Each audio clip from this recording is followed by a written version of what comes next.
येषां चरणसान्निध्यात् भयमुक्तो भ्रमाम्यहं ज्ञानाप्तयेतु तान् वन्दे यज्ञेशान् गुरुनायकान्।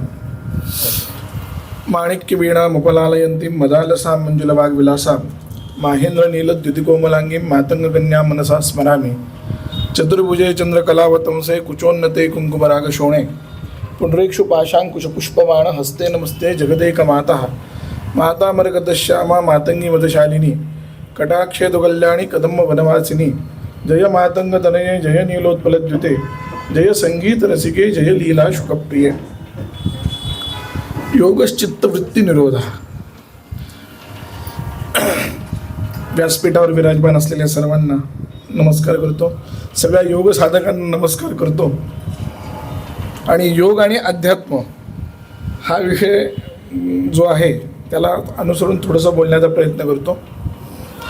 गुरुपौर्णिमेच्या निमित्तानं हा कार्यक्रम आपण घेत आहोत आणि आत्ता जसं मॅडमने जे गाणं म्हटलं की गुरुविण गती नाही, हे खरंच आहे की तुम्ही कुठलंही शास्त्र शिका, काहीही शिका, अगदी लौकिकातलं जरी शिकायचं असेल तर तुम्हाला गुरु हे असावाच लागतो। आणि म्हणून आपल्याकडे सर्वात पहिल्यांदा मातृदेवो भव, पितृदेवो भव आणि मग आचार्य देवो भव असं म्हटलं, कारण सगळ्यात पहिल्यांदा जर आपली गुरु कोण असेल तर ती आपली आई असते।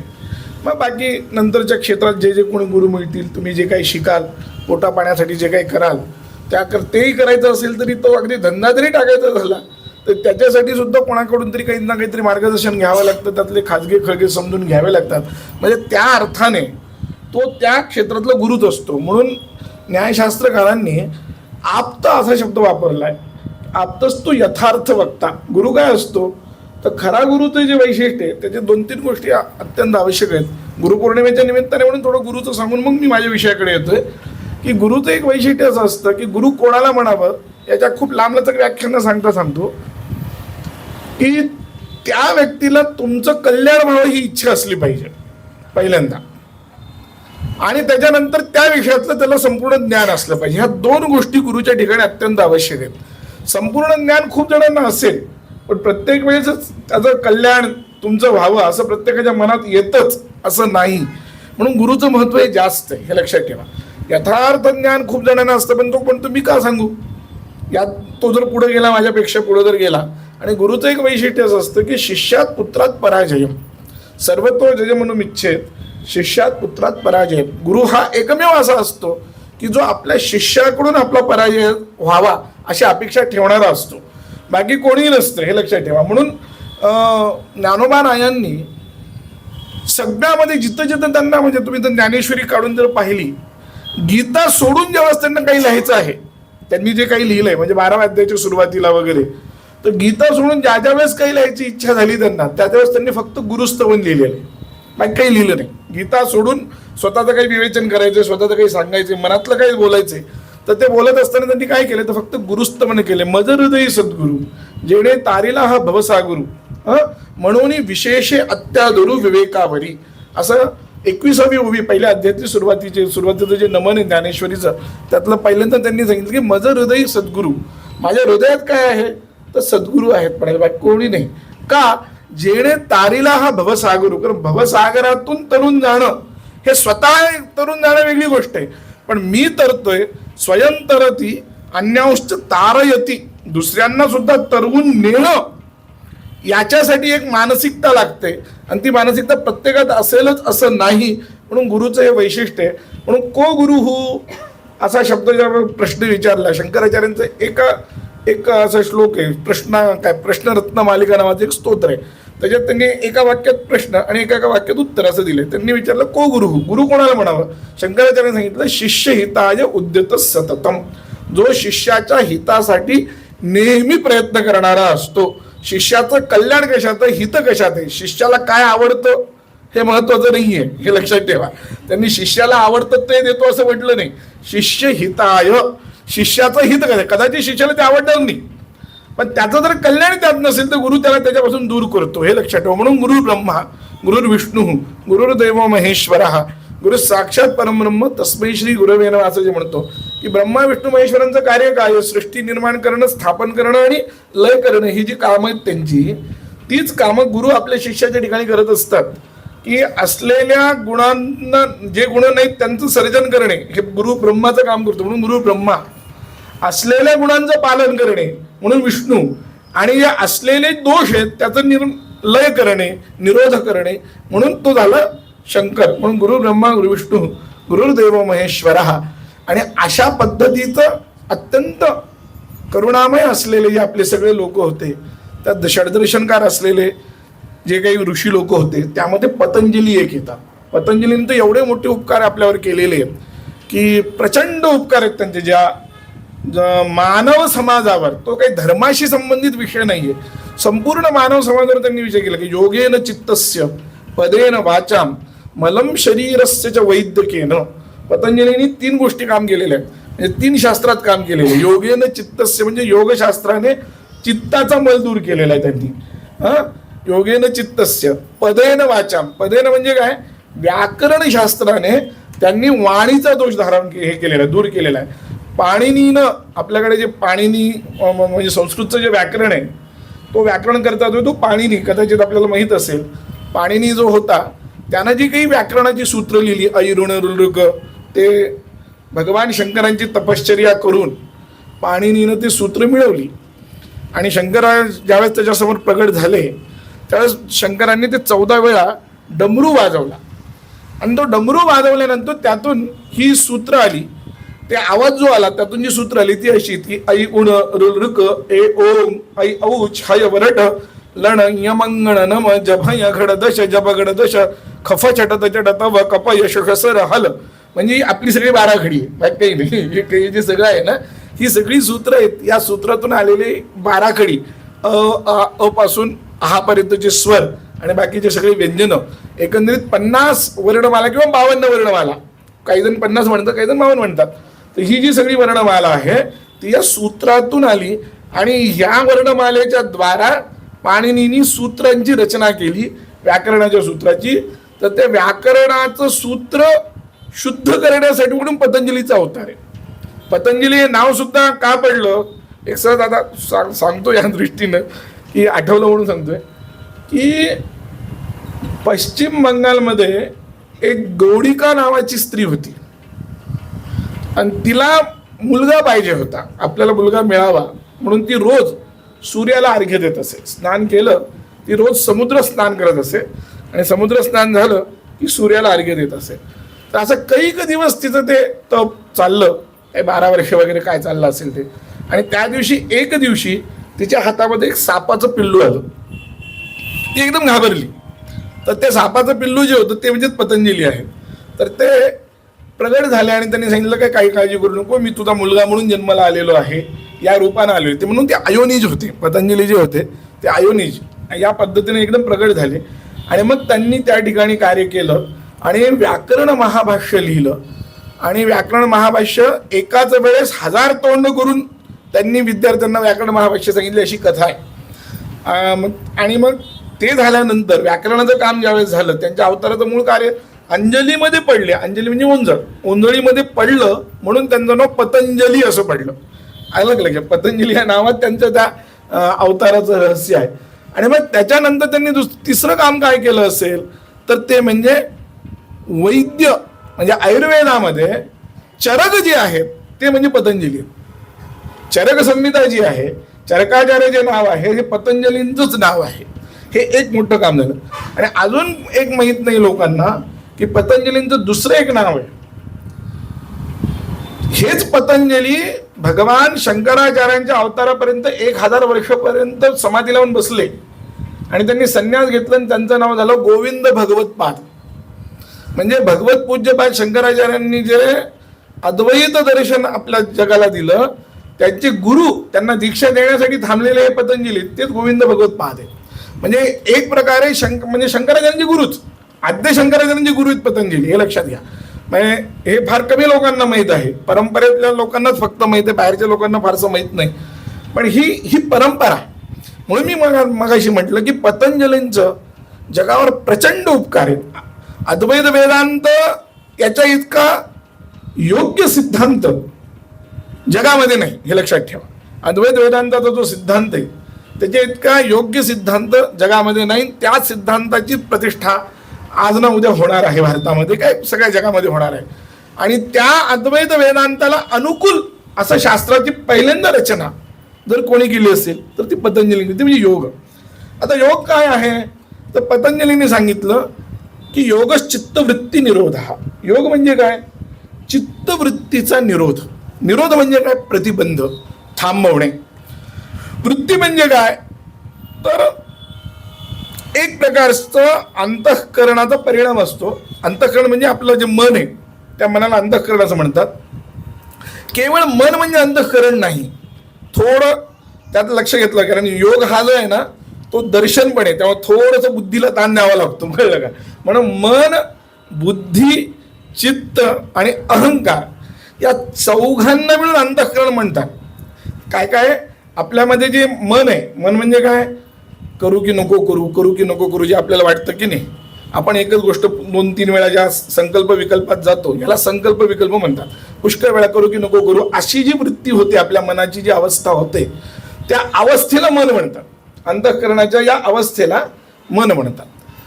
हेच ज्यावेळेस आपण नाही मी आता हे करणारच आहे असा निश्चय ज्यावेळेस आपण करतो त्या निश्चयात्मक वृत्तीला म्हणतात बुद्धी.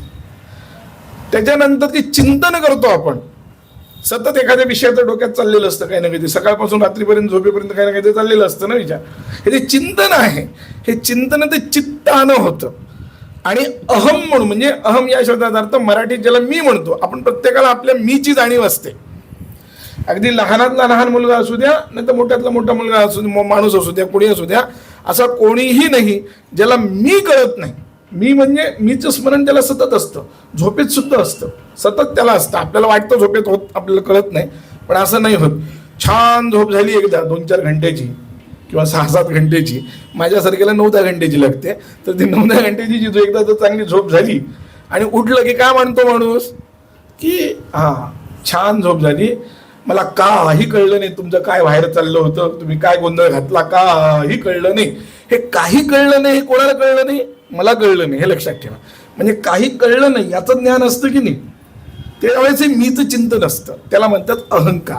या 4 अवस्था ज्या आहेत, या 4 अवस्थांचं एकत्रीकरण म्हणजे अंतःकरण आहे, हे लक्षात ठेवा. आणि या अंतःकरणाची जी वृत्ती या शब्दाचा अर्थ, अंतःकरण काय होतं की ज्यावेळेस आपण एखादा विषय ऐकतो किंवा पाहतो, म्हणजे काही तुम्ही काही पहा काही ऐका, त्यावेळेस अंतःकरण हे डोळ्याच्या द्वारा बाहेर पडतं आणि त्या जी वस्तू तुम्ही पाहिली त्या वस्तूचा आकार धारण करतो. त्या आकाराला म्हणतात वृत्ती. वृत्ती शब्दाचा हा अर्थ आहे नेमका. आकार म्हणजे संबंध, अंतःकरणाचा जो परिणाम आहे त्या परिणाम होऊन ते आकार तयार होतो. म्हणजे जसं आपण आता मोबाईल पाहिला तर आपली अंतःकरणाची वृत्ती मोबाईल सारखी होती. जसं हल्लीचं विज्ञान सुद्धा म्हणतं ना की समोरच्याचं आपण पाहिलं की आपल्या इथं ते फोटो होतो वगैरे असं म्हणतं ना, रेटिना फोटो काढतो वगैरे. तीच पद्धत साधारणपणे वेदांतांनी वापरली, थोडी किंचित वेगळ्या पद्धतीने, की ते काय करतं की अंतःकरण त्या वस्तूपर्यंत जातं, पण जर तुम्ही डोळ्याने पाहत असाल तर डोळ्यातून जातं, तुम्ही कानानं ऐकत असाल तर कानातून जातं. आणि तिथं जाऊन त्या शब्दाचा आकार म्हणा, त्या वस्तूचा आकार म्हणा, ते धारण करतं. आणि त्याच्यामध्ये ते ज्यावेळेस धारण करतं तेव्हा तिथं चैतन्य प्रतिबिंबित होतं आणि मग आपल्याला ती वस्तू दिसते किंवा तो शब्द कळतो किंवा आपल्याला त्या वस्तूचं ज्ञान होतं. याला म्हणतात चित्तवृत्ती. अलग लक्षात, चित्तवृत्ती. योग पहिलं जे योगच चित्तवृत्ती निरोध हा हे पहिलं सूत्र आहे. यात गंमत काय माहितीये का, गंमत अशी की योग शब्दाचा मूळ जर अर्थ पाहिला, योग शब्द युज धातूपासून तयार झालेला आहे. तुम्ही वाचलंही असेल कदाचित पुस्तकामध्ये, कारण पेपरमध्ये लिहायचं म्हणलं तर हे किमान एवढं तरी वाचावंच लागतं, कळलं का लक्षात, एवढं तर वाचावंच लागतं.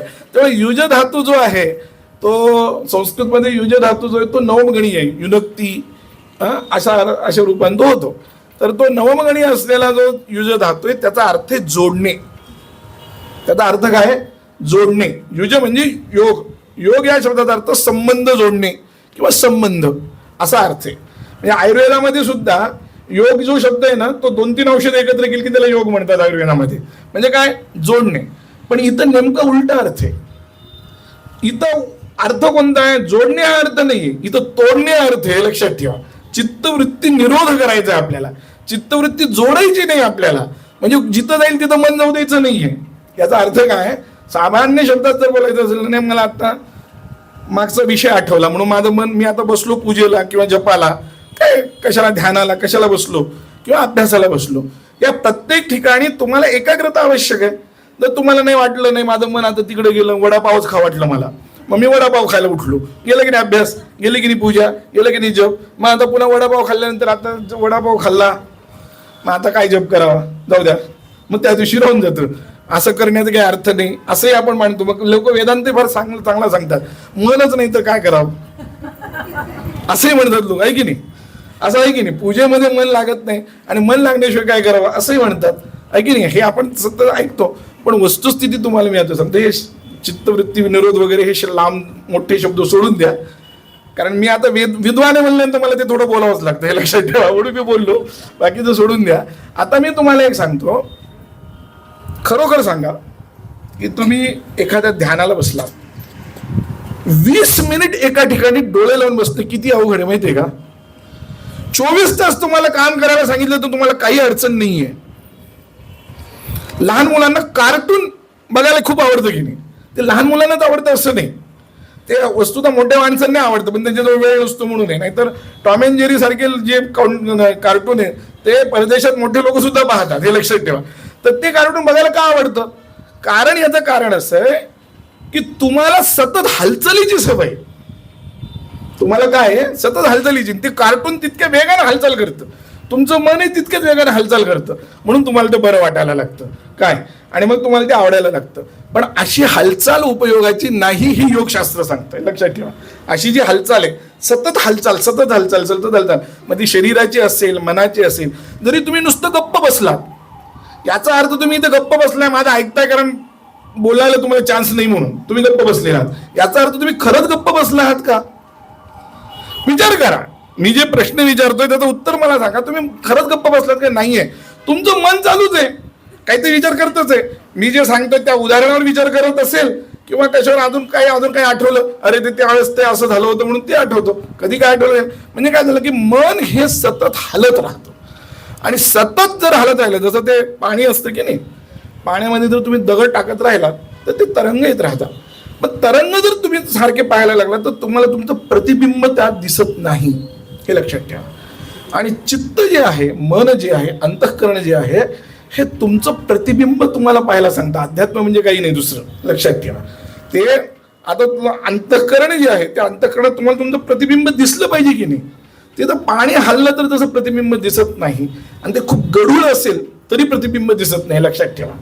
पाणी हलता कामा नये, म्हणजे पाणी स्थिर झालं पाहिजे पहिल्यांदा, आहे की नाही, आणि पाणी स्वच्छ असलं पाहिजे. ह्या दोन गोष्टीची तिथं आवश्यकता आहे. सूर्याचं जर प्रतिबिंब तुम्हाला पाहायचं असेल, सूर्याचं म्हणा, चंद्राचं म्हणा, कोणा किंवा आपलं स्वतःचं प्रतिबिंब पाहायचंय, मस्तपैकी पाहायचं असेल, तर त्या प्रतिबिंबामध्ये जर तुम्हाला प्रतिबिंब नीट त्या पाण्यामध्ये पाहायचं असेल तर पाणी हललेलं पाणी नीट प्रतिबिंब दिसत नाही, अस्वच्छ पाणी असेल तरी प्रतिबिंब दिसत नाही. याचाच अर्थ असा की चित्तशुद्धी पाहिजे. याचा दुसरा अर्थ काय, वेदांताच्या परिभाषेत जर बोलायचं झालं, योगाच्या परिभाषेत जर बोलायचं झालं तर चित्तशुद्धी पाहिजे. पण योग काय करतं, योग तुमचं हे दोन्ही काम साधून देतं. तुम्हाला तुमचं मन हालू देत नाही किंवा त्यांना हालूच नाही, हेच योगाचं मूळ हे आहे. म्हणजे योग शब्दाचा अर्थच आहे की तुमचं मन हलता कामा नये. योग चित्तवृत्ती निरोध या शब्दाचा अर्थच आहे की तुम्ही एकदा बसलात मन, हा आता सुरुवातीला कधी तुम्ही जर काही अभ्यास नसेल, जसं एखाद्या खोलीमध्ये खूप दिवसाची ती खोली बंद आहे, वर्ष 6 महिन्याची ती खोली बंद आहे, आणि तुम्ही ती खोली काढली तर तिथं धूळ असते, आणि ती तुम्ही एकदम जर साफ करायला लागलात, एकदम जर साफ करायला लागतं काय होतं, धूळ उडते, एकदम कचरा उडतो की नाही, आहे की नाही. हे महाभारतानं दिलेलं उदाहरण आहे, माझं उदाहरण नाही आहे, हे लक्षात ठेवा. महाभारतानं दिलेलं उदाहरण आहे, एकदम कचरा होतं. तर तसं तुम्ही एखाद्या जपाला बसलात, कारण योगाचं जे आहे ना, योगाचं आसन हे अंग जे आहे हे तिसरं आहे. त्याच्या आधी यम आणि नियम आहे, आणि नियमामध्ये काही नाही आहे, पूजा अर्चाच आहे. तुम्हाला मी सांगतो, त्यांनी जे सांगितलंय ना पतंजलीनं, त्याच्यात त्यांनी ईश्वरा बुद्धी सांगितली, तत् जपा हा तदर्थ भावनम हे पण सांगितले त्यांनी. त्याचा जप केला पाहिजे, नुसता जप करता कामा नये. तर जप तुम्ही जो करताय त्या जपाच्या मंत्राचा मंत्र जो आहे त्याच्या अर्थाची अनुसंधान तुम्ही केलं पाहिजे, त्याची भावना तुम्ही तुमच्या मनामध्ये तयार झाली पाहिजे. कारण काय असतं, कधी कधी प्रत्यक्ष वस्तू नसली तरी भावनेनं ती वस्तू तिथं उत्पन्न होते. संस्कृतमध्ये एक उदाहरण असं आहे की अत्यंत थंड प्रदेशात गेलेल्या माणसाला सुद्धा जर त्यानं अग्नीची जर भावना केली, अगदी हिमालयात जाऊन बसला, खूप थंडी व्हायला लागली, आता त्याला शेकोटी पाहिजे आणि तिथे शेकोटीला त्याच्याजवळ काही वस्तू नाही, तर संस्कृतमध्ये असं सांगतात किंवा शास्त्रांनी पण असं सांगितलं की जर तुम्ही अत्यंत तीव्र भावना केली तर आपोआप तुमच्या शरीरात अग्नी तयार होतो. ज्ञानेश्वरांनी जे पाठीवर मांडे भाजले म्हणून जे उदाहरण आहे ते ह्याचंच उदाहरण आहे. तीव्र भावना जर ज्यावेळेस होते तेव्हाच ते अग्नी त्या ठिकाणी, अग्नी काय होतो तो तिथं प्रगट होतो. ज्ञानेश्वरांनी तो अग्नी नंतर प्रच्छर्दन केला, योगाच्या परिभाषेमध्ये तो बाहेर टाकला, तो पाठीवर टाकला, म्हणून मग मांडे शिजले असं आहे. ते असू दे, आपल्याला त्या तिथपर्यंत जायची गरज नाही. आपल्याला मला काय सांगायचं ते लक्षात घ्या. अत्यंत तीव्र भावना आपली व्हायला पाहिजे. तीव्र भावना असली की वस्तू नसली तरी त्या वस्तूचा साक्षात्कार होतो, ती वस्तू आपल्याला कळते. याचं असे अनेक उदाहरणं आहेत. तर योगाला तिथपर्यंत तुम्हाला न्यायचंय. योग काय करतो आणि हे केव्हा होऊ शकतं, मन पूर्णपणे एकाग्र झालं तर. पहिल्या दिवशी होईल का, तर पहिल्या दिवशी होणार नाही. त्याच्यासाठी मी हे तुम्हाला एक उदाहरण दिले, कोणतं, याचं. मग म्हणून काय, आम्ही ज्यावेळेस काही शिकत होतो त्यात आम्हाला साधारणपणे 1000 गायत्री जप करायला सांगायचे. रोज 1200 गायत्री जप व्हायला पाहिजे. आता सुरुवातीला उत्साह असतो तो 4-8 दिवस टिकतो. मुलांचा उत्साह किती दिवस टिकणार, 4-8 दिवस टिकतो. 4-8 दिवसानंतर मग हळूहळू कोणी सोडतं, कोणी धरतं, कोणी एकच माळ करतो, कोणी 2 माळ करतं. असं एकदा 1 महिनाभरात म्हणजे साधारणपणे सगळ्यांचा जप बंद पडतो. असं ते एकदा 2दा-3दा झालं. तर आम्ही बोललो, गुरुजींनी आम्हाला एकदा विचारलं, काय रे म्हणले, तुम्ही जप तुम्हाला सांगितलं होतं करताय का? कोणीच करत नव्हतं, सगळेच गप्प बसले. मग कोणी सांगितलं, म्हणले जप आम्ही करत होतो पण आमचं मन लागत नव्हतं. आणि मी मगाशीच सांगितलं की वेदांताचा वापर कसाही करता येतो. तेव्हा काही लोक काय म्हणतात, मन नाही लागलं तर काय करायचं, म्हणून त्यातलं 1-2-3 शहाणे होते, त्यांनी असं उत्तर दिलं, म्हणले बाबा आपलं मन नाही लागत, तर मन नाही लागलं तर काय करून उपयोग आहे, म्हणून मग आम्ही सगळा जपच बंद केला. त्यावेळेस गुरुजींनी आम्हाला सांगितलं की असं नाही आहे. मन लागत नाही यासाठी तुम्हाला सतत अभ्यास करावा लागतो. उपासना काय करते, तर तुम्हाला पहिल्या दिवशी साक्षात्कार करते की तू कुठे आहेस हे तुम्हाला सांगते. ती तुला अजून खूप चिंतन करावं लागणार आहे हे सांगते. आणि म्हणून पहिल्या दिवशी तुमचं मन लागत नाही. तुम्हाला तेच तुम्ही जर नाटकाला बसला, सिनेमाला बसला, मी मगाशी सांगितलं तसं लहान मुलगा कार्टून वगैरे पाहायला पाहिजे, तर त्याला ती अडचण येतच नाही. मन लागत नाही हा विषयच त्याच्यासमोर येत नाही. त्या माणसासमोर येतो का विषय, येतच नाही. हा विषय काय येत नाही याचं कारण ते आहे की त्याला ती आवड आहे. तुम्ही त्याला जी आवड आहे ती तुम्ही त्याला देताय म्हणून त्याला तो विषय येत नाही. आज मनाला ती आवडच नाही ना, आपल्या मनाला त्या गोष्टीची आवडच नाही, एका ठिकाणी बसायची आवडच नाही, शांत बसायची आवडच नाही आपल्या मनाला. ती आवड निर्माण करणं हे योगाचं काम आहे, हे लक्षात ठेवा. अध्यात्मामध्ये समाधीपर्यंत जायचंय. समाधी जो आहे तो समाधी शब्द जो आहे तो निर्विकल्प समाधी हा योगाचं अंतिम ध्येय. योगाचं अंतिम ध्येय जर काय असेल तर ते म्हणजे निर्विकल्प समाधी, म्हणजे वृत्ती उत्पन्नच न होणे. सुरुवात कुठून गेली त्यांनी, उत्पन्न झालेल्या वृत्तीला थांबवणे, इथून वृत्ती उत्पन्नच न होणे इथपर्यंत त्यांना प्रवास करायचा आहे. योगाला जो प्रवास करायचा आहे तो असा आहे. योग चित्तवृत्ती निरोध हे पहिलं सूत्र आहे. चित्तवृत्ती निरोध होऊन पुढे हळूहळू हळूहळू हळू अशी एक मनाची अवस्था येते की तिथं वृत्ती उत्पन्न होत नाही, विचार येत नाहीत. अशी अवस्था येणं याला निर्विकल्प समाधी असं म्हटलं. त्या निर्विकल्प समाधीचं एक अंग सविकल्प समाधी आहे. आलं का लक्षात? मग ते यम, नियम, आसन, प्रत्याहार, धारणा, ध्यान आणि समाधी या सूत्रातलं जे समाधी शब्द आहे तो सविकल्प समाधीचा वाचक आहे. तो सविकल्प समाधी, तो निर्विकल्प समाधीचं हे 8ही अंग आहेत. या 8 अंगांनी आपल्याला तिथपर्यंत पोहोचायचं आहे. आज आपण 3ऱ्या अंगावर विचार करतोय. पहिले 2 अंग अजून आपण हात लावलेला नाहीये. पण आपल्याला काय करायचं आहे, योगाचं जर आपण साधक म्हणून घेत आहोत आणि योगानं जर आपल्याला जर काही मिळवायचं असेल, कारण काय आहे की आपण एखादी काही गोष्ट पकडली, ते कुठलंही शास्त्र असू द्या, भारतात निर्माण होणारं कोणतंही शास्त्र असू द्या, जे भारतीय परंपरेतून भारतीय दृष्टीतून उत्पन्न झालेलं जे शास्त्र आहे, त्या शास्त्राचा एकमेव उद्देश मनुष्याला सर्व सुख प्राप्त झालं पाहिजे. एकमेव उद्देश आहे मोक्ष. मोक्ष हा जो शब्द आहे त्याचा अर्थ काय की माणसाला असं सुख पाहिजे. आता आपल्याला सुख आहे का तर आहे, पण दुःख नाही आहे का तर दुःख पण आहे आपल्याला. आता आपली जी स्थिती आहे कशी आहे, दुःख मिश्रित सुखाची स्थिती आहे. बरं थोडंसं चांगली अवस्था आली तर उद्या दुःख येणार नाही कशावरून, ही एक भीती आपल्याला आहे की नाही. म्हणजे आत्ता आपली अवस्था जी आहे ती अशी आहे की थोडं सुख आहे, थोडं दुःख आहे आणि येणाऱ्या दुःखाची भीती आहे. ह्या 3 गोष्टी आत्ताच्या अवस्था. मोक्ष म्हणजे काय असतं, मोक्ष शब्दाचा अर्थ हा आहे की सुख येत म्हणजे सुख असतंच, त्यात काय विषय नाही, पण दुःख अजिबातच नसतं आणि येणाऱ्या दुःखाची शक्यताच नसते. दुःख येतच नाही. भविष्यात पुन्हा दुःख येणार नाही का तर येणार नाही, हे तिथं नक्की असतं. म्हणजे पुढं दुःख येत नाही आणि आत्ता दुःख नसतं, केवळ सुख असतं. त्याला आपल्या दर्शनकारांनी मोक्ष असं म्हटलंय. तर ते मोक्ष म्हणजे कुठे तर आपलं योग काय म्हणतं, निर्विकल्प समाधीमध्ये तुम्ही गेलात. जसं निर्विकल्प समाधीत गेलात तर काय होतं, याचा एक मोठा चमत्कार पाहिला तर आपण चांगदेवाची चरित्र कथा तुम्ही ऐकली असेल. चांगदेवाचं जे चरित्र आहे, चांगदेवाने काय केलं, 1400 वर्ष तो जगला. काही लोकांना हे कसं शक्य असं वाटतं, पण हे अशक्य काही नाही. योगानं हे सगळं सिद्ध करता येतं. अशक्य काहीही नाही, हे लक्षात ठेवा. कारण आपण काय करतो, आपण आपल्या फक्त आपल्याला जेवढं कळतं त्याच्यावर आपल्या उड्या असतात. आपल्या विचाराच्या सगळ्या उड्या कुठपर्यंत असतात, आपण जेवढं थोडंफार वाचलेलं आहे आणि थोडंफार काही जे कळलंय त्याच्यावर आपण बोलतो. पण आपल्या बुद्धीच्या पलीकडे खूप काही गोष्टी योगामध्ये ह्या आहेत, यात काही संशयच नाही. तर चांगदेव काय करायचा, तो फार भारी काम करायचा. ज्या ज्या वेळेस यम यायचा त्याला घेऊन जायला, त्या त्यावेळेस तो समाधी अवस्थेत जाऊन बसायचा. समाधी अवस्थेत जातं म्हणजे काय होतं माहितीये का, चैतन्याचा, आपल्या शरीराचे चैतन्य जीव, त्याचा आणि या शरीराचा संबंध राहत नाही. अंतःकरणाचाही संबंध राहत नाही. ते पूर्णपणे ब्रह्मामध्ये लीन होतं.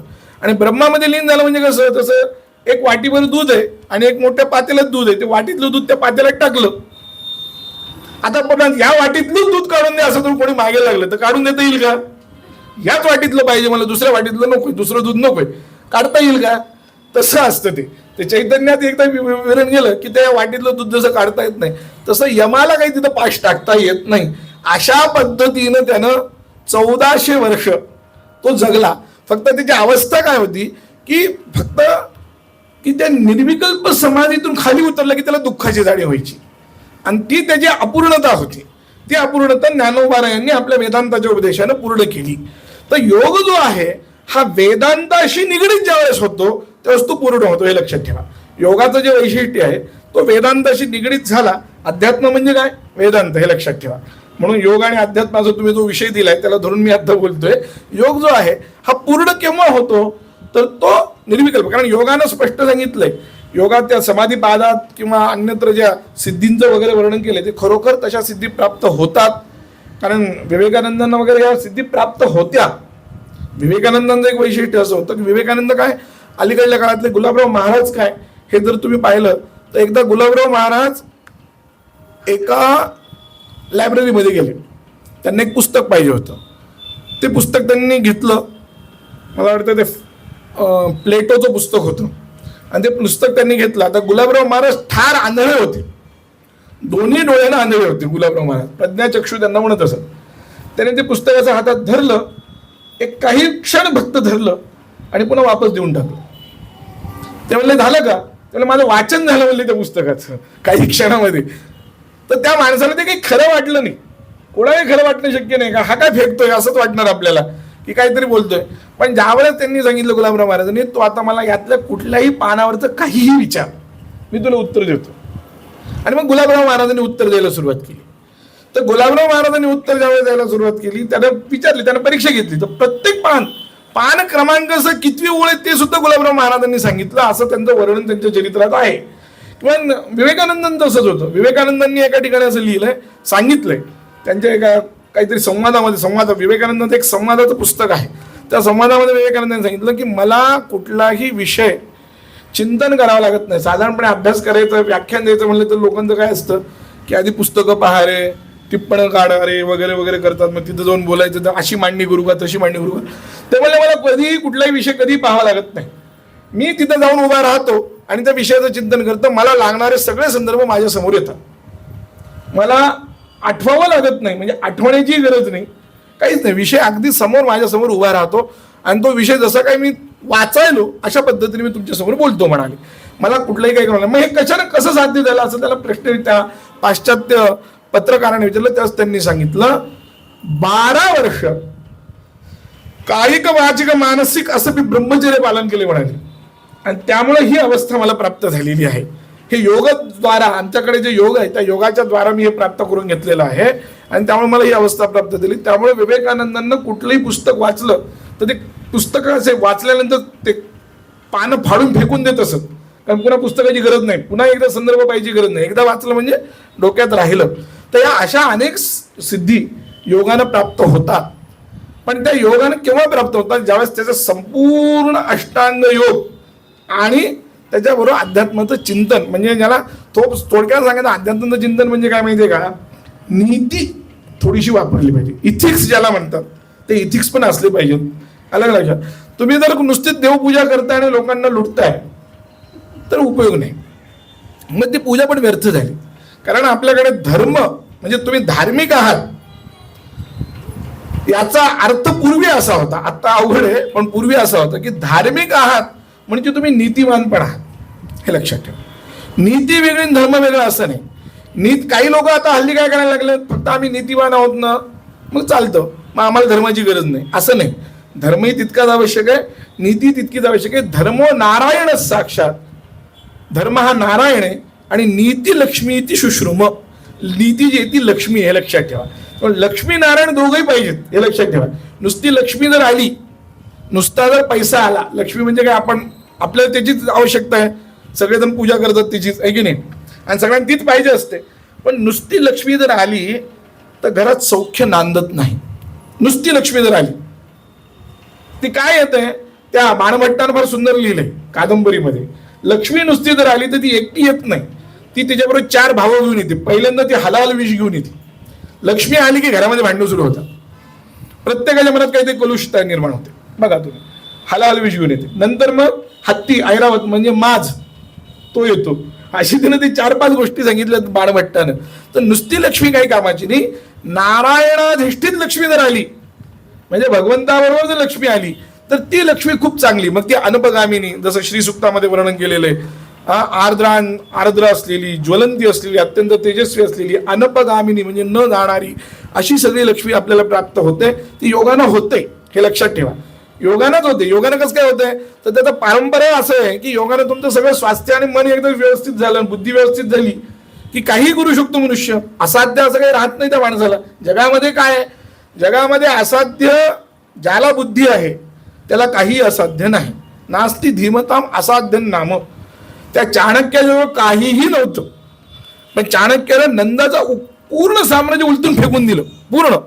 फक्त एक पोरग हाताशी घेऊन, 10-12 वर्षाचं जे पोरग होतं चंद्रगुप्त, त्याला हाताला धरून त्यानं घेतलं आणि पुन्हा एकदा साम्राज्य त्यानं निर्माण केलं. म्हणून त्यानं मुद्रा राक्षस नावाच्या नाटकामध्ये एक फार चांगली प्रार्थना केली, म्हणला की बुद्धिस्तु मागान मम, माझी बुद्धी जाता कामा नये. बाकी सगळं जगत ऐश्वर गेलं तरी चालेल, बुद्धी जाता कामा नये. आणि ही स्थिर बुद्धी मिळवण्याचं काम योग करते, लक्षात ठेवा. म्हणून योगाचं काम काय आहे, फक्त आरोग्य आणि फक्त माझे मनक्याचे आधार बरे झाले म्हणजे एवढंच नाहीये. ते कळलं का, ते तुमचं संपूर्ण जीवन प्रभावित करणार आहे. योगशास्त्र जे आहे तुमच्या जीवनाच्या प्रत्येक अंशामध्ये, तुम्ही जर त्यातला विचार करायला लागलात, जसं योगामध्ये एक सूत्र आहे, मला आत्ता सूत्र आठवत नाही, पण त्यांनी एक फार चांगलं सांगितलंय की तुम्ही कोणाची फुकटची अपेक्षा करू नका. असं 12 वर्ष राहा. आपल्याला काय होतं की कुठे गेलं की फुकटची फार अपेक्षा असते. यानं फुकट दिलं पाहिजे, त्यानं फुकट दिलं पाहिजे, त्यानं दिलं पाहिजे, आहेराची फार अपेक्षा असते ना आपल्याला. मग ते आहेरावर आपलं सगळं चालतं, आहे की नाही. ते आहेर बंद करा आधी, हे लक्षात ठेवा. त्याचं तात्पर्य काय आहे की आहेर जे आहे, आहेराची अपेक्षा करू नका. कुठलंही कोणीही काही जरी दिलं तरी घेऊ नका, काही घेऊ नका. असं 12 वर्ष तुम्ही करा, आपोआप जगातल्या सगळ्या वस्तू तुमच्यापर्यंत येतात, तुम्ही प्रयत्न न करता. असं योगसूत्र आहे, तुम्ही योगसूत्र काढून पहा. योगाचं 3ऱ्या पादामध्ये ती सूत्र आहे, ती सिद्धी आपोआप येऊन जाते तुम्हाला. त्यांनी सांगितलं 12 वर्ष या पद्धतीने. म्हणजे बघा योग काय आहे, किती साधं सांगितलं की कोणालाही काही मागायचं नाही. सत्य, अहिंसा, अस्तेय, ब्रह्मचर्य आणि अपरिग्रह. अपरिग्रह शब्दाचा अर्थ काय माहितीये का? ते स्त्रियांसाठी फार आवश्यक आहे. अपरिग्रह काय ते? परिग्रह म्हणजे जमा करणे, अपरिग्रह म्हणजे जमा न करणे. हे लक्षात ठेवा. जमा न करण्याची प्रवृत्ती पाहिजे आपल्यामध्ये. म्हणजे कळलं का? योग जो आहे तो योग काय करतो? त्या सुधामूर्ती होत्या ना, सुधामूर्ती आहेत ना, त्यांनी फार चांगलं सांगितलं. त्या म्हणाल्या मी काशीला गेले, तर काशीला गेल्यानंतर काही लोक सोडतात ना, काही ना काहीतरी सोडत राहतात की नाही. तर त्यांनी फार सुंदर सांगितलं. ते म्हणलं की मी तिथे गेल्यानंतर एक फार सोडलं, साडी घेणं सोडून दिलं. म्हणजे मी अलग अलग अपरिग्रहाची इथून सुरुवात करा तुम्ही. अलग लक्षात. म्हणजे काय होईल की योग हळूहळू ब्राह्मेल का तो हे अहिंसा, सत्य, अस्तेय, अपरिग्रह. अहिंसा म्हणजे काय? अहिंसा सन्निधो तत्सन्निधो वैरत्यागा. मानसिकरित्या सुद्धा कोणाबद्दलही मनामध्ये वाईट विचार न येणं, त्याची हिंसा न करणं. समोर बोलता येत नाही म्हणून मनामध्ये शिव्या देणं ही हिंसाच आहे. हे लक्षात ठेवा. ठीक आहे, मर्यादा असतात, काही वेळा बोलता येत नाही, काय करावं? मग आपण काय करतो? मनातल्या मनात कुरतडतो, मनातल्या मनात शिव्या देतो, आहे की नाही? तर ही अहिंसा, ही हिंसाच आहे. ते काय म्हणतात की अहिंसायाम सन्निध सत्याम प्रतिष्ठायाम सिद्ध तत्सन्निधो वैरत्याग. अहिंसा एकदा सिद्ध झाली की निसर्गतः जे शत्रू आहेत ते जर तुमच्या सान्निध्यात आले, म्हणजे साप, बेडूक, गाय, वाघ हे जर तुमच्या सान्निध्यात आले तर ते सुद्धा वैर विसरतात. म्हणून तुम्हाला ऋषीमुनींच्या आश्रमांची जर आठवण येत असेल तर तुमच्या लक्षात येईल, ऋषीमुनींच्या आश्रमामध्ये एकीकडे वाघ खेळायची, इकडे मृगही खेळायचे. तुम्ही जर शाकुंतल नाटक वाचलं असेल त्याच्या पहिल्या अंकामध्ये ते आहे की हा जो मृग आहे तो कसा छान आहे वगैरे वगैरे. त्याच्यात फार सुंदर वर्णन शाकुंतल नाटकात केले. ऋषींचा आश्रम कालिदासाने केलेला आहे. तर सांगण्याचं तात्पर्य काय की योग जो आहे हा एका एक तासापुरता करण्याचा विषय नाही. त्याचं एक हे फक्त काय म्हणतात त्याला एक वरचं स्वरूप आहे, कर्मकांडाचं स्वरूप आहे. पण योग हा मुळात चित्तवृत्तीत भिनला पाहिजे. आणि तो चित्तवृत्ती तेव्हा जसा भिनेल. पहिल्या दिवशी भिन्नांना हे साहजिकच आहे, शक्यही नसतं कोणाच्या पहिल्या दिवशी भिन्न. त्याच्यासाठी तयारी करावी लागते, आयुष्यपर्यंत घालावं लागतं. पण आपल्या मनामध्ये हे असलं पाहिजे की मला तिथपर्यंत जायचंय. सर्वात मोठं योगशास्त्र कोणतं आहे? भगवद्गीता आहे सर्वात मोठं योगशास्त्र. कारण भगवद्गीतेच्या प्रत्येक अध्यायाला योग नाव आहे. त्यांनी काय सांगितलं? मन्मना भव मद्भक्तो मद्याजी मान नमस्करो. हे त्यांनी सांगितलं की तुम्हाला कुठपर्यंत जायचं आहे तर इथपर्यंत जायचं आहे. सुरुवात कुठे आहे? सुरुवात मी काय करू अशी आहे. आणि काय करायचं याचं उत्तर भगवंतांनी काय दिलंय? तर मन्मना भव मद्भक्तो मद्याजी माम नमस्करो. तू माझं पूर्ण मन मला अर्पण कर, मलाच नमस्कार कर, माझी भक्ती कर. हे त्यांनी सांगितलेलं आहे. हेच योगाच्या बाबतीत बोलायचं झालं तर चित्तवृत्तीचा निरोध करायचा आणि सगळीकडे इथिक्स म्हणजे सत्य, अहिंसा, अस्तेय यांचं सगळीकडे हे केलं पाहिजे. सत्य, खरं बोलणं. हे खरं बोलणं नुसतं बोलण्यात नाही, वागण्यातही असलं पाहिजे. म्हणजे तिथे काही वाचिक मानसिक हे सगळीकडे लागतं. सत्यता जी आहे खरं, मग सत्यतेचे कोणाचं नुकसान होत असेल तर ते सत्य नसतं. असे त्याचे बारकावे पण भरपूर आहेत. म्हणजे ते तसा जर विषय म्हणजे ह्या एका सूत्र बोलायचं त्याला तर 4 महिन्याचा विषय होतो. तो काही विषय नाही, ते सोडून द्या. पण एक योग जो आहे तो आपल्या पूर्ण जीवनाला, जीवनाच्या सगळ्या अंगाला, सगळ्याला प्रभावित करणारा आहे. जागृत, स्वप्न आणि सुषुप्ती या 3 अवस्था विशिष्ट जीव असतो. त्या जीवाला तुरीय अवस्थेत जायचं असतं, हे लक्षात ठेवा. आणि जीवाचं ते ध्येय तुरीय अवस्था म्हणजे मोक्ष. काय ह्या 3 अवस्थेच्या पलीकडे जाण्यासाठी योग तुम्हाला मदत करतो. योगाचा मूळ उद्देश काय आहे? तो हा आहे की तुम्ही या 3 अवस्थेच्या पलीकडे गेलं पाहिजे. मग ते करत असताना मग त्यात तुम्हाला जर रोग वगैरे होत असतील तर त्याचं जाता जाता परिमार्जन योगाचं मुख्य उद्देश हे नाहीये. रोगांची परिहारता, रोग झाले ते सगळे तुमचे दूर करणं हे योगाचा मुख्य उद्देश नाही. ते आयुर्वेदाचा विषय आहे, योगाचा नाही. हे लक्षात ठेवा. दोन्हीमध्ये मोठा फरक आहे. योगाचं मुख्य तदा द्रष्टू स्वरूपे अवस्थानम, हेच योगाचं मुख्य आहे. हे लक्षात. द्रष्टू स्वरूपे अवस्थानम, जो द्रष्टा आहे, द्रष्टा म्हणजे जीव जो आपण आहोत. आणि हे संपूर्ण जगत दृश्य आहे. हे संपूर्ण जगत दृश्य आहे, हे सगळं मिथ्या आहे. याची जाणीव आपल्याला निर्माण झाली पाहिजे. यासाठी योग आहे. योग त्यासाठी निर्माण झालेला आहे. आणि योग तर असं म्हणतं की या पद्धतीने विशिष्ट झालेला तो पुरुष विशेषच ईश्वर आहे. ईश्वर म्हणजे दुसरा तिसरा कोणी नाही. तुम्ही योगाने पूर्ण सिद्ध झालात की तुम्हीच ईश्वर आहात. ईश्वर कुठं वैकुंठात बसला असं योग म्हणत नाही, कैलासात बसला असं योग म्हणत नाही. तो त्याला सुद्धा योग विशेषच पुरुष म्हणतो तो. त्यांनी सुद्धा विष्णूला एवढं ऐश्वर्य का प्राप्त झालं वैकुंठात बसलेल्या, तर त्यांचं म्हणणं की योगामुळेच प्राप्त झालं. शंकरही म्हणजे ऐश्वर्य प्राप्त झालं ते योगामुळे झालं. तर तशा पद्धतीने तुम्ही गेलात की तुम्ही पण ईश्वर होता. योगामध्ये नित्य ईश्वर असं कोणी नाहीये. तो काय क्लेश अपरामृष्ट, हा या सगळ्या शरीरांनी अपरामृष्ट असलेला जो पुरुष विशेष तोच ईश्वर आहे असं योगाचं म्हणणे. म्हणजे याचा अर्थ नर करणी करे सो नरका नारायण, म्हणजे म्हणून नराचा नारायण करणं हे योगाचं ध्येय आहे. योगशास्त्र का सुरू झालं, कशासाठी पतंजलीने एवढा प्रयत्न केला, त्याचे जे सूत्र लिहिले ते का लिहिले, त्याच्यातलं मूळ कारण हे आहे की त्याला माणसाला नारायण करायचं आहे, नराला नारायण करायचं आहे, माणसाला सर्व दुःख मुक्त करायचं आहे. आणि मग हे सर्व दुःख मुक्त करण्यासाठी त्याने योग सांगितलेला आहे. आणि म्हणून योग हा आपल्या संपूर्ण जीवनावर प्रभावित करणारा आहे. आणि ते जर आपण करायला गेलो तर अध्यात्म वेगळं काही राहत नाही. हळद कुंकू व्हायला म्हणजे अध्यात्म असतं असं नाही, हे लक्षात ठेवा. तेच करत राहिलो, त्याचंच आपण हे करत गेलो, चिंतन करत गेलो, कारण ज्ञानाशिवाय मुक्ती नाही. ज्ञान हेच याचं सगळ्याचं हे आहे.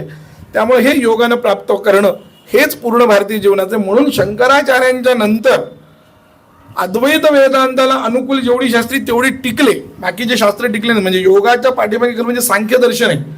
सांख्य आणि योग अशी जोडी आहे आपल्याकडे मूळ, पण सांख्यांचा आज तेवढा प्रचार नाही राहिला जेवढा योगाचा प्रचार आहे. कारण योग हा अनुकूल आहे वेदांताला. आणि मी मगाशी म्हणल्याप्रमाणे वेदांताची त्यांना हात मिसळला की तो योग पूर्ण होतो. तर ते योगाचं ध्येय ते आपल्या सर्वांना प्राप्त व्हावं. हे तर आपल्या जीवनातले हे छोटे छोटे दुःख तरी काय, याला आम्ही काय म्हणतात, अगदी पल्लव अज्ञान असा आमचा शब्द प्रयोग आहे. पल्लव अज्ञान म्हणजे डबकं असतं की नाही, थोडं छोटं डबकं, ते काही महत्वाचं नाही. मुख्य भवसागर आपल्याला तरुण जायचं हे लक्षात ठेवा. हा सगळा सागर तरुण जाण्यासाठी आपल्याला योगाचं हे करायचं. आपण आज या निमित्तानं ठीक आहे, दुःखाच्या निमित्तानं आपण योगाकडे आलो आहोत, शारीरिक दुःखाच्या निमित्तानं आलो, पण ठीक आहे. पण शारीरिक पासून मानसिक पर्यंत आणि मानसिक पासून बौद्धिकतेपर्यंत आणि नंतर आत्मिक विकासापर्यंत आपण जर गेलो तर मला वाटतं या सगळ्या योगाचं जे काही आपण सुरुवात केली आहे, जे सेंटर जे आपण निर्माण केलेलं आहे, त्या निर्माण करण्याचा जे मूळ उद्देश आहे तो सफल होईल असं मला वाटतं. तो सफल व्हावा एवढीच सद्गुरूंच्या चरणी, कारण गुरुपौर्णिमेच्या निमित्तानं आहे. आणि मला इथं पहिल्यांदा मी पतंजलींची प्रतिमा पाहिली, अन्यत्र कुठं फारशी प्रतिमा पतंजलींची पाहत नाहीये, ती ठेवली. त्याबद्दल तुमचं सगळ्यांचं अभिनंदन करतो आणि पतंजलींच्या चरणीच हे व्याख्यान समर्पित करून वाणीला पूर्ण करतो.